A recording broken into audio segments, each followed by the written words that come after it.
Okay, as a fellow Kafka enjoyer and a person who skipped every single banner to save for her since the beginning, there's a very interesting video that we are about to see. The video is called, that's the first one. It is called "Is Kafka Worth Pulling?" from Reho. All right, with version 1. So let's see. Am I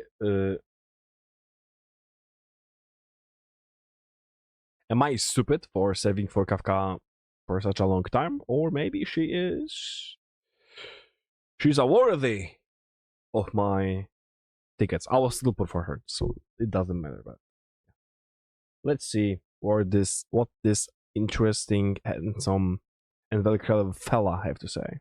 All right, with version 1.2 coming very soon, of course, one of the most popular characters and one of the most sought after characters is finally going to be released, which is going to be Kafka alongside Blade. Now, Kafka for sure is going to be bringing a whole new playstyle when it comes to how you're going to build your team, which characters you're going to bring to your team, and today we're going to be talking about all of that alongside her kit, because with her kit is going to lay the foundation of how we style this video, because yes, that kit is going to be much different to the point where we're going to be leveling up some brand new characters, getting some brand new teammates to the roster, because most of our standard support units, healers, all these type of characters are going to have to hit the bench when it comes to Kafka and her best team. So today we are going to be talking about everything in regards to her value and if she's worth summoning on. So let's go ahead and start with her kit. Yes, she's hot. Is one of the most important things. That's the only thing that doesn't matter. As I said, it lays the foundation for the rest of this video. So with Kafka, through her skill and through her ultimate, she is going to auto trigger dots. As long as your PP says it's okay to pull, it is okay to pull. So this is a very important aspect of Kafka that you really want to benefit from, just because there are a lot of really cool dot characters that we are going to be talking about that are going to help make this absolutely insane with how many times she could possibly pop it, with being able to chain your ult with your skill or vice versa. Another thing, Cursing Moonlight, it's going to be really cool with Kafka, making it really easy to get shock. She is going to auto trigger dots. So this is a very important aspect of Kafka that you really want to benefit from, just because there are a lot of really cool dot characters that we are going to be talking about that are going to help make this absolutely insane with how many times she can possibly pop it, with being able to chain your ult with your skill or vice versa.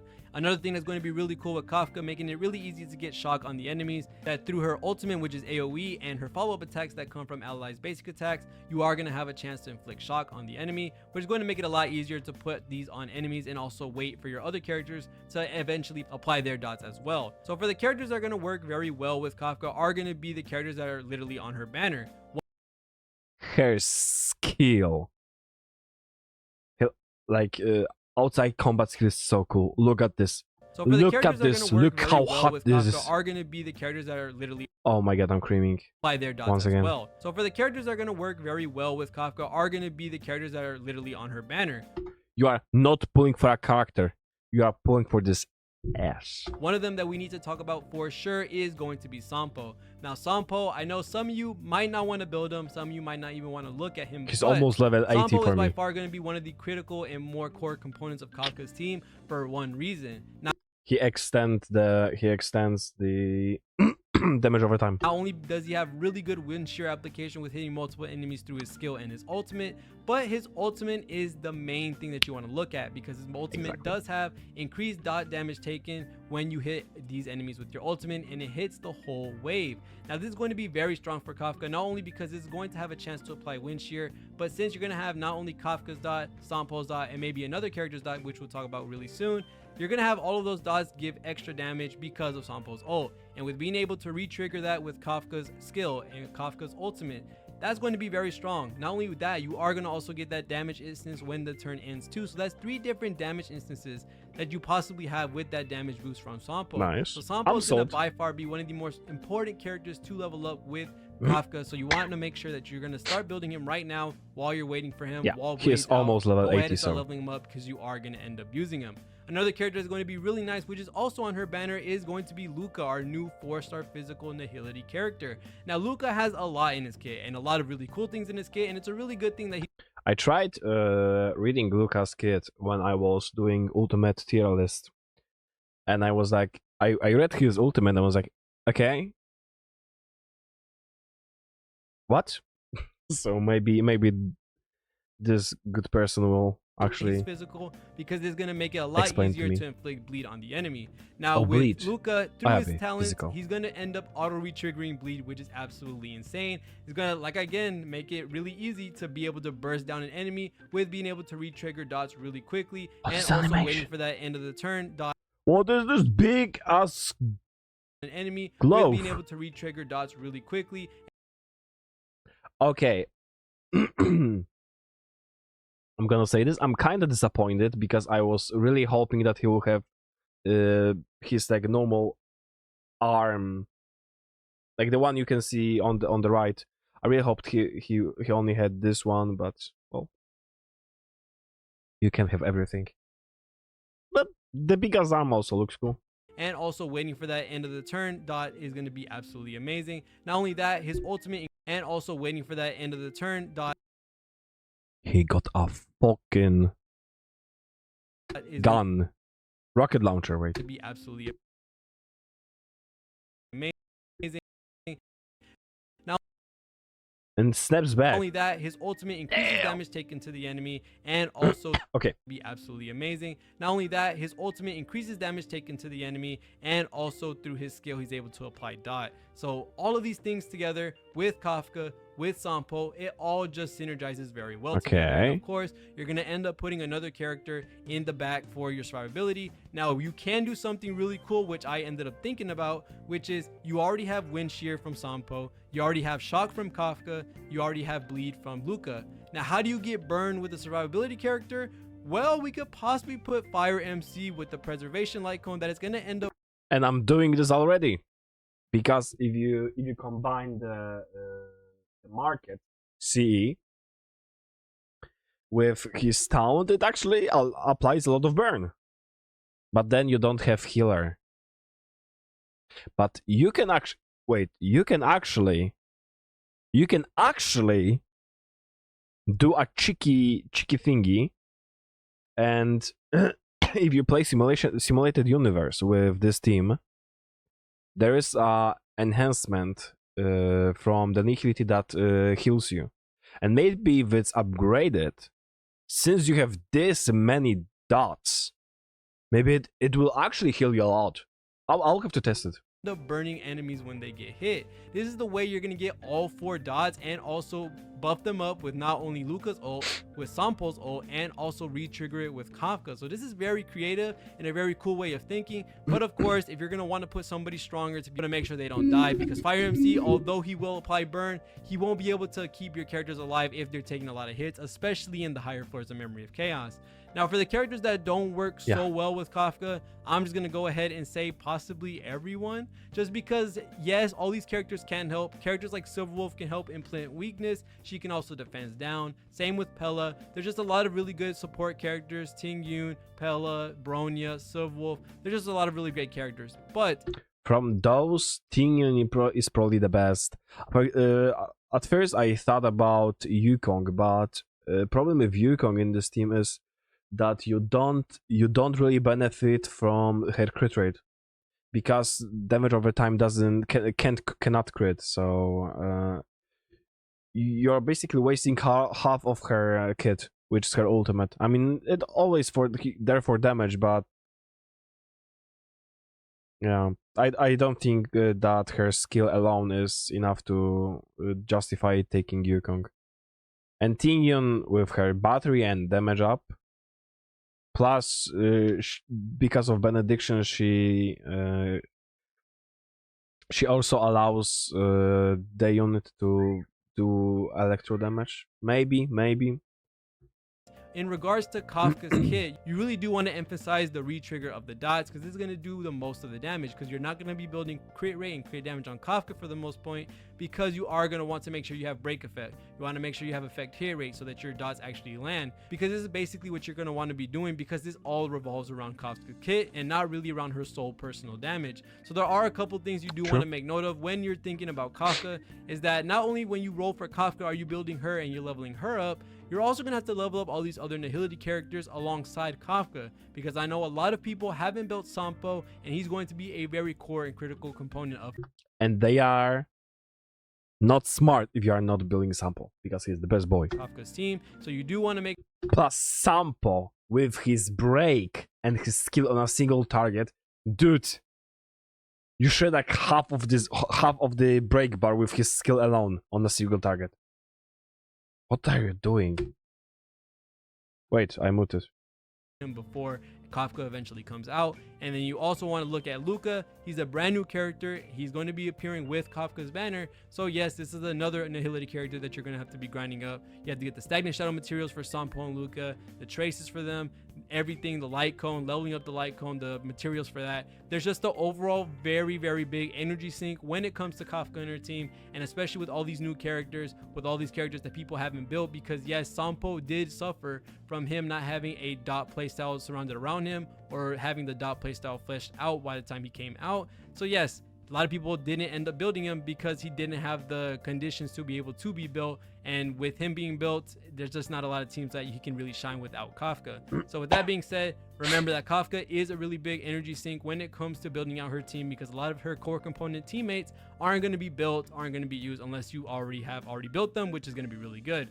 And with comparing her against Blade, which of course they are in the same patch, Blade and Kafka are going to be both bringing their brand new playstyles. Although Blade is going to be able to have a lot more flexibility in what characters he's going to bring, he can't use preservation characters. He can't use characters that take taunt away from him because he want to lose his HP. He can be main carry, sub carry. Kafka Blade is very good. Dot characters. She can use any survivability character. So there are restrictions to both of these characters. But when it comes to which character I would pull for in regards to, I guess you could say the most versatility, it would probably be Kafka, just because her dot damage increase, her dot damage retrigger, she's gonna have a lot of attacks through her follow-up attack with basic attacks hitting these enemies and retriggering her follow-up attacks. There's gonna be a lot of really cool things we're gonna end up seeing with Kafka, and I can really see her being a sub DPS in a type of way that you don't need dots with a future lightning DPS. I think that is very possible, just because her having follow-up attacks with anybody using basic attacks is really strong. That's going to be happening a lot of the time. She also has an AoE skill and an AoE ult. So there's a lot of really good lightning shield break that she could possibly do and be usable without a dot team. So I'm really interested in testing her out in the future when she eventually comes out. But other than that, that should be it when it comes to Kafka and what she looks like, how she's going to feel, what she's going to do. As I always say with DPSs, choose the ice cream flavor that you like. All these DPSs are eventually going to end up being the same thing. A character that are going to be doing a bunch of damage, a bunch of numbers, and you're going to have characters built around that character to be able to do those numbers. Just like how Sela has Bronya and Silverwolf, how Blade needs Locha and other characters that are going to be supporting him and debuffing without taking time. There's a lot of different characters that have their own conditions, that have their own characters that they need to be set up with. So it's not like Kafka is the only one who has to have characters to be able to support her. Yes, they are a little bit more niche, and there are characters that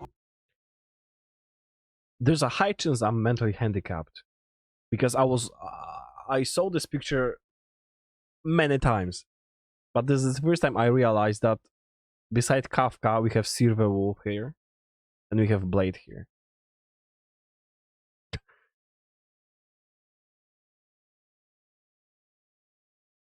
aren't going to be so good on other teams. But eventually, at the end of the day, all these characters are going to have to be built with another character that's their best friend. And to be honest, that's not Kafka's fault. That's just overall the way you build teams. So other than that, thank you guys so much for watching all the way to the end of the video. I really am excited for version 1.2, especially all the new relics, the new simulated universe, all the type of stuff that's coming out. I am just super excited. We will be summoning for Blade. We will be summoning for Kafka. Make sure to leave a sub and a like and all that type of stuff if you learned anything new.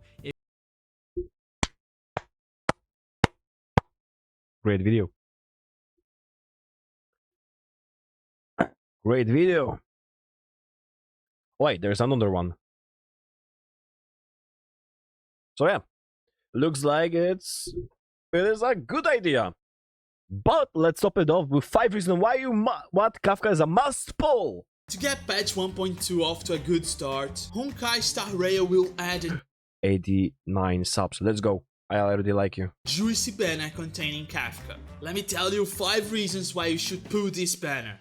Kafka offers a completely new way to play. Wait, you have no idea about Kafka's kit? Let me explain super quick. Her talent, Gentle but Cruel, makes Kafka perform a follow-up attack whenever her allies use a basic attack. This action does electrical damage and can apply shock to the enemy. Her skill, Caressing Moonlight, deals electrical damage to an opponent and splash damage to nearby enemies. But on top of that, if the target is taking damage over time, it will take even more damage based on the original damage over time. Her ultimate, Twilight Thrill, deals electrical based on the original damage over time. Her Yeah, you can see Blade and see Wolf. ultimate, Twilight Thrill, deals electrical damage to all enemies, but can also shock those foes. When shocked is active, all enemies receive increased damage over time against lightning. Finally, her technique, Mercy's Not Forgiveness, attacks everyone around her and has a chance to shock them all. It is very clear that Kafka is focused on optimizing damage over time.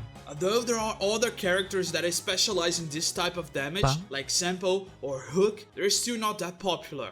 She works really well on teams focused on basic attack. Her talent is triggered whenever an ally performs that kind of action. So, she's perfect to side with characters like Asta, who's constantly using basic attacks to apply her stacks, or Luca,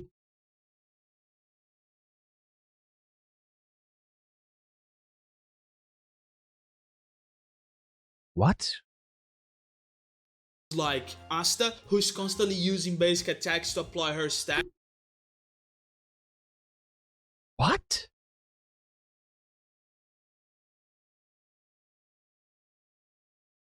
What?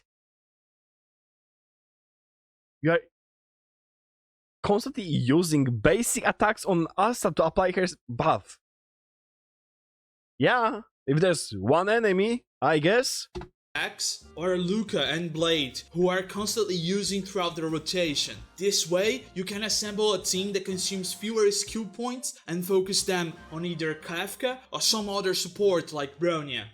Kafka won't compete for relics with your other damage dealers. Based on Kafka's kit, what kind of stats will she Yeah, she doesn't need crit rate and she doesn't need crit damage. She wants effect hit rate, break, and speed. And of course attack. need? Hit rate effect, break effect, and attack. While attack is something that your other damage dealers want as well, they'll rarely need hit rate or break effect. So you know those band of sizzling thunder that you farmed for Jin Yuan or Servo, but you don't have some good sub status? Yeah, your Kafka will be able to use them, easing your relic farm. Unlike Jin Yuan, where you really needed his light cone to get some high damage, this doesn't happen with Kafka. She has some great options for light cone, like Fermata, that increases your break effect and damage on enemies afflicted with shock, or Eyes of the Prey, which increase your effect hit rate and damage over time. Kafka is not alone in her banner. Although she's the main character, you have 3 4-star characters who are awesome. Luca and Sample are 2 characters that combine very well with Kafka. Luca uses a lot of basic attacks to enter enhanced basic attack mode, triggering Kafka's follow-up several times, in addition to applying a lot of damage over time. Sample, in addition to being one of the most loved or hated characters, is also extremely damage over time based, and has never been in a banner. So and has an enormous handsome break. it is the first time for many players that they can finally get him. Finally, Servo, which offers an absurd AoE damage and cannot be underestimated just because she's a 4-star. But wait, in addition to this, but to be honest, Serval shines on with Eidolons. She's not that good without. There is another secret for you that stayed until the end. Kafka is a freaking MILF. I know I'll pull Kafka, but what about you? Leave in the comments below. Yeah. Okay. That's it. That's it. That's it. Looks like she is worth as fuck. We'll be pulling for her. Oh, by the way, I'll probably do a quick video about it, but if you want to see me pulling for Kafka, but the twist is we are doing Kafka cosplay. Join us on Twitch.